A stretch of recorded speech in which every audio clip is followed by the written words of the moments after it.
Hello, everyone. Welcome to the lecture series of the WeGo Smart City Champions. My name is Jong Lee, a professor of the Technology and Innovation Management at Graduate School of Information of Yonsei University in Seoul, Korea. I'm currently serve as an advisory member of the Smart City Committee of both Korean Seoul Metropolitan Government and Republic of Korea. I'm also currently advisory member of WeGo, and it's such a great pleasure to introduce today's lecturers and speakers. In the age of the hyper-connected intelligence and extrasensory society, Smart City becomes one of a growing and innovative platform for our cities. Yonsei and Cambridge IFM Engage have jointly published 2022 Smart Cities Index report, analyzing 31 cities such as New York, London, Barcelona, Amsterdam, and Seoul. And one of the key findings was urban intelligence. That is how fourth industrial revolution technologies are implemented within the city, including AI, big data, and Internet of Things, IoT. It's accelerating in the period of a pandemic, and many leading cities using urban data to create new innovative services and infrastructures to improve our quality of life. Nevertheless, more connected devices and infrastructures will increase the more risks from the cybersecurity perspective. For example, our personal data or of our personal smart devices, such as our connected autonomous vehicles, will be threatened by the anonymous hacker groups, which causes many unforeseen security issues. Cybersecurity becomes one of the inevitable elements in the smart city development around the globe. And I'm very pleased that this lecture is also included in the series. Having said that, let me introduce today's lecturer, Ms. Elena Kopachiko. Ms. Kopachiko has built a career in protecting the critical infrastructure from the cyber attacks and building the innovative technology and digital solutions in America.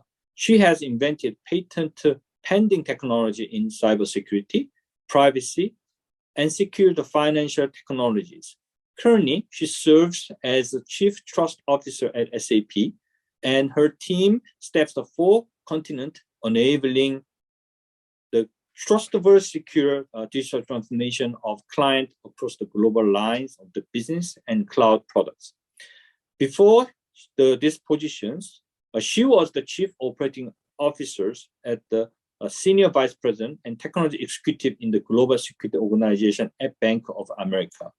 Her focus was delivering on the highest degree of privacy and security to protect customers and employees globally. Ms. Kopachiko was named among the top 100 CIOs, and her published work appeared in Forbes, Harvard Business Review, featured in the Wall Street Journal, the White House, the Cybersecurity Report, the New York Times, and multiple industry media. Now, let me invite our lecturer, cybersecurity expert, Ms. Elena Kopachiko. Please enjoy the lecture. Thank you. Good morning, good afternoon, WeGo. I was excited to know that WeGo has launched a youth program to build the capacity of young people in South Korea on the topic of smart cities. And today, I wish you a very successful conference and a very successful event. I was asked to teach you about cybersecurity and trust in the digital economy, which I'm very excited to do. My name is Elena Kopachiko, and I'm the Chief Trust Officer at SAP. Most of my career I've spent in banking and finance, protecting the critical infrastructure from cyber attacks. And for the last 2 years, I built and head up the trust office at SAP, where we serve our customers with the critical software and infrastructure that they need to power their business. And I'm very excited to share this session with you today and wish you a very successful conference. So let's get started.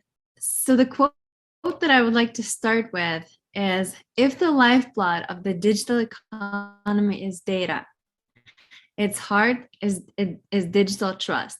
And I think it summarizes a lot of the points that we're trying to make in this conference. So digital trust is core to functioning cities, to functioning organizations, and to well-functioning companies. So what is trust in digital technology? As our reliance on technology increases, tech companies and also other companies and organizations require to build more customer trust in their cultures and processes to be successful.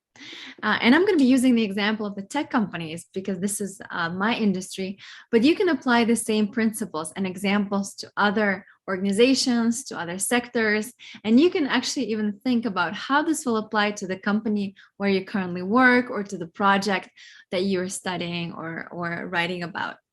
So as an example, what do tech companies do to increase digital trust? Well, first and foremost, they have to explain how and why they do what they do. Second, they have to engage with the customers. And third, they have to connect with and show their humanity to gain customer trust. But the challenge to all of this, of course, is today's threat landscape. Cybersecurity is one of the most important sectors in every economy, and the cyber threats are growing much faster than we can, keep up with.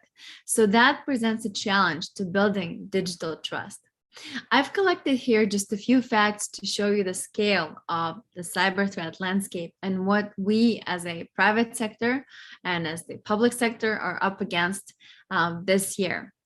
So the data shows that there was 36 billion of records exposed by data breaches. 36 billion, that's a huge number. 58% of breaches involve personal data. And that means that those breaches contain details that can be traced back to a particular person or an organization, or a set of people. 40% of growth of ransomware attacks we saw during the pandemic. And that's a very easy way for the hackers to gain access to organizations, but also demand ransomware money for the activities that they're doing, which is, of course, something that a lot of companies are trying to prevent. And this is something that's very easy for the attackers to execute. And we saw this tremendous growth of 40%. 6.95 million, and this is the number of new phishing and scam pages created. We know that 90% of cybersecurity breaches start with a phishing email.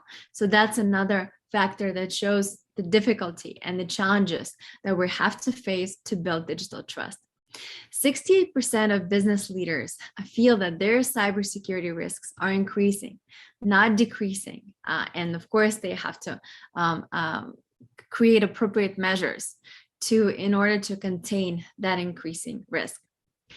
3.86 million. And this is the average cost of a data breach.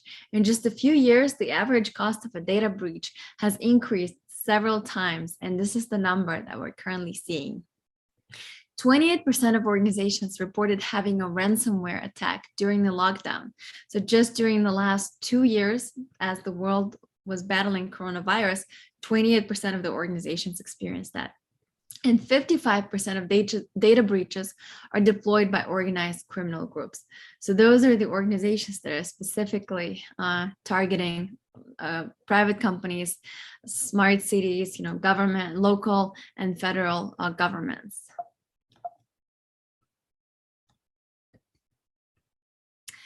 So what are the most vulnerable industries? Who needs to be aware of cybersecurity and who needs to be protected? Well, of course, it's everybody. But the most vulnerable sectors are small businesses, education, government agencies, and that includes municipal agencies and municipal governments to which smart cities belong, energy and utility companies that power a lot of the smart cities, healthcare, that provide important healthcare and vital services to citizens and population of smart cities and, in rural facilities, but they're very vulnerable as well. And financial institutions that remain the most attacked industries that we're seeing right now. So what is the state of trust in 2022? What can we do to increase trust? What can we do to combat these challenges? And some of the numbers that I collected here show a story. So technology is the most trusted industry. Still, despite all of the headlines that we saw throughout the years, 72% of respondents in the surveys indicated that they still trust the technology industry and they still trust the sector. However, with that, trust in technology has decreased in the last 10 years. We saw through the survey numbers a 5% decrease in trust since 2020.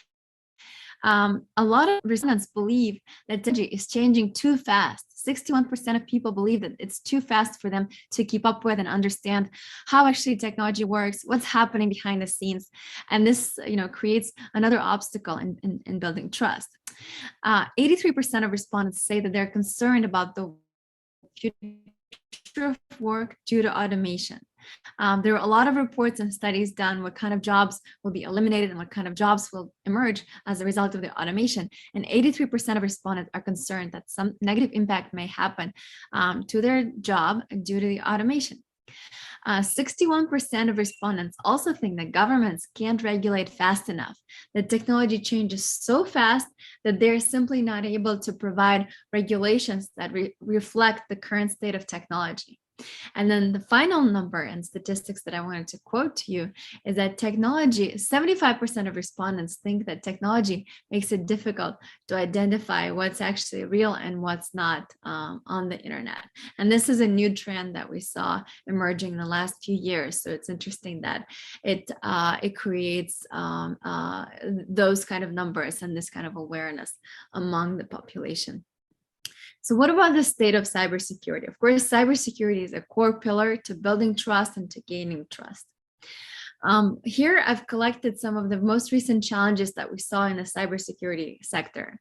Remote workforce, right? So now that we went from the world where 80% of the work was done in the office and 20% of the work was done remotely, to the world where 80% of the work is done 100% remotely. So that's a huge shift. And of course, having a remote workforce creates a new attack vector. Growing attack surfaces, that's, the technology always changes, the evolution is there, so the attack surface is always growing. Uneven regulations, something that companies and organizations have to comply with, something that needs to be created.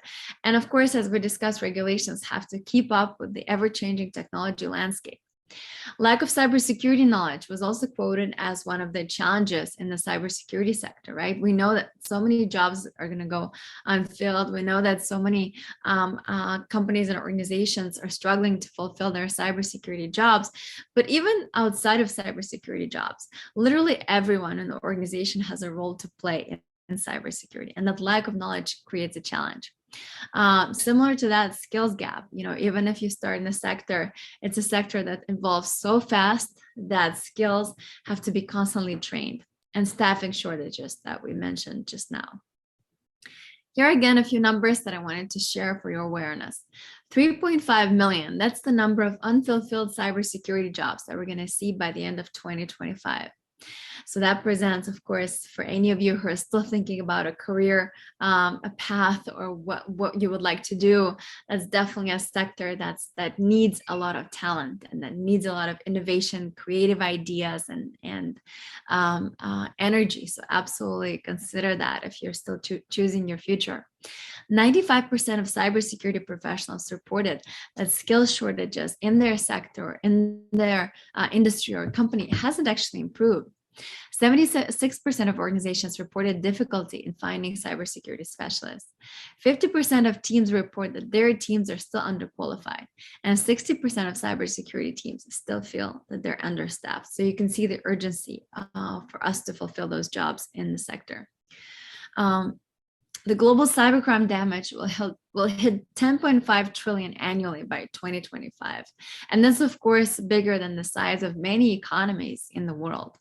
The world will need to protect 200 zettabytes of data by 2026. For many of us, it's so hard to imagine how much is even 200 zettabytes. But that's the amount of data that needs to be protected. And it keeps growing as more and more data is generated every single day. By 2025, 60% of organizations will use cybersecurity risk as a determinant and as a determining factor in conducting third-party transactions and business engagements. And there will be a 30% increase in the percentage of nation states passing legislation to regulate ransomware payments. So in this context, what do we actually do to foster trust in the digital economy? What are the tools that are available to us, and what is still some of the gaps that we need to fill?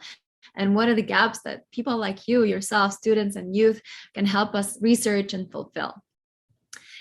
Here are some of the examples of how companies foster trust in technology, just based on really real news and examples. Smartphone manufacturer provides detailed information about how they store customer data. A software provider updates features after reviewing customer feedback.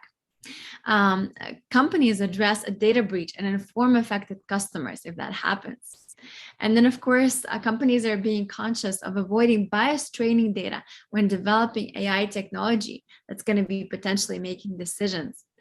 And then finally, allowing customers to opt out of sharing data with third-party vendors if they choose to do so. Those are just some of the examples and options that companies and organizations can provide to citizens to increase trust in the digital economies. And then I also wanted to share with you some of the questions that I think we as the private sector community can benefit from involvement of people like yourselves, of young professionals, of research, a community that we potentially have not really fully understood yet, but really would like to get your perspective on and understand how you can help us in understanding this. And so on the next two slides, I've collected the research opportunities for you all to look into. And then, of course, if you have great ideas, if you have an opportunity to share that, if you have an opportunity to write a paper, please email me and I would love to talk to you, and I would love to see the ideas that you came up with. So the first one is, how can we effectively measure trust over time? What are the ways, what are the statistical mechanisms? What are some of the ways that we can use to measure trust?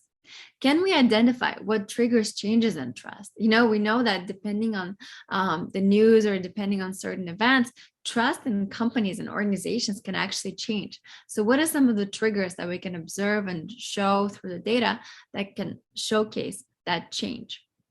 How can we automate trust? And if so, is it possible? And if so, how do we do that? Of course, for offices like ours, which is the Chief Trust Office, our goal is to provide as much transparency and information to our customers as possible, create that sense of engagement. But as a global company with almost 500,000 organizations that are our clients, how can we automate that? How can we use the digital tools that are available to us so that it's not dependent on a particular person or on a manual effort to deliver that feeling of trust? And this is something that we're trying to experiment with and would love to hear your ideas. So how can we automate trust? How can a business stand out in terms of trust? There were many surveys done showcasing what are some of the most trusted companies. And research and data showed that companies that share most, that provide explanation of what they do, as we discussed in the beginning, that engage with their customers, they're the most trusted one. So how can a business, in very practical terms, stand out when it comes to trust? How can companies sustain trust over time? We know that as we discussed, trust changes and it can be dependent on a particular event. So if companies are targeting a long-term perspective, what do they need to do to sustain that feeling of trust with the companies and other companies and clients and stakeholders to sustain that over time? What trends in trust should companies pay attention to? Of course, they are very well aware of what they do internally. They're very well aware of the information that they make available to their customers and the actions that they're taking. But what is something that other companies are doing? What's something that customers are expecting but potentially are not getting? What's something that customers are getting and they're very happy with? So what trends in trust should company pay attention to? And would love to hear your perspective as well. And then what kind of external frameworks or benchmarks could be used to measure cybersecurity, to measure trust, to potentially decrease the cost of doing business? So here is one example I've included in NIST cybersecurity framework. That's a framework that was developed by National Institute for Standards and Technology to measure cybersecurity maturity across their organizations. And a lot of companies have benchmarked themselves against the NIST scores. They have received those scores, and they would like to, of course, move up in that maturity curve. So how can data like this or external benchmarks help lower the cost of doing business? What do companies and customers value in tech companies or other organizations? Prevention or response to a cyber attack? Of course, we know that our industry right now, the cybersecurity industry, aims to so-called shift left. That's the term that actually signifies the importance of prevention versus a response to an existing attack. But what do customers value? Do they recognize that this is the important trend? Is transparency enough to gain and maintain customer trust? Or is there something else that customers are expecting? And of course, even over the last 2 years, the emerging legislations and laws have put pressure on the industry to create that transparency and to share the data. But is that enough, or do customers and organizations expect something more? What trust practices are tech companies or other companies overlooking? What is something that you think they should be doing, but they're not necessarily doing? So what is it they're overlooking? To what degree does compliance influence trust? Of course, for us and for our organization, cybersecurity, privacy, and compliance are the core pillars of building trust and are the core pillars of what we share with the customers. To what degree does compliance play a role? How can we establish trust and innovation? We discussed just a few minutes ago that so many customers and respondents and citizens are still afraid of the innovation. They're still afraid that technology is changing too fast and it's evolving too fast and it's not regulated fast enough and they can't keep up with that. So how do we establish trust and innovation if we know that innovation actually powers the digital economy? The next question I would like to ask back to you is, how can we qualify the need for investing in trust? How much investments are needed? Is there an opportunity to quantify that and qualify that investment? So what does it actually mean and how do we measure that? What else can we do to foster trust? Is there anything that I may have not mentioned in my questions? Back to you for the research opportunities or student papers or youth projects. So what else can we do to foster trust? And what role does trust play in resilience? Of course, we know that the goal of a lot of organizations when they put in place business continuity plans, cybersecurity plans, privacy plans, is to build resiliency. In case something happens, an attack happens, or an incident happens, they want to recover fast and deliver a continuous service. So what role does trust play in resiliency? So those were some of the questions that I wanted to actually also ask back of you. And, hopefully with the innovation and the spirit that you're bringing to this conference, to this session, you might even help us to figure out the answers to some of the really most difficult questions in building trust in digital economy. And overall, I would like to wish you a really good conference, a really good event. As I said, feel free to reach out to me with really great ideas that you'll be able to find. And I hope that you'll come out of this conference inspired by many new ideas and the connections that you're going to be making. And I wish you all the best for this event. Thank you.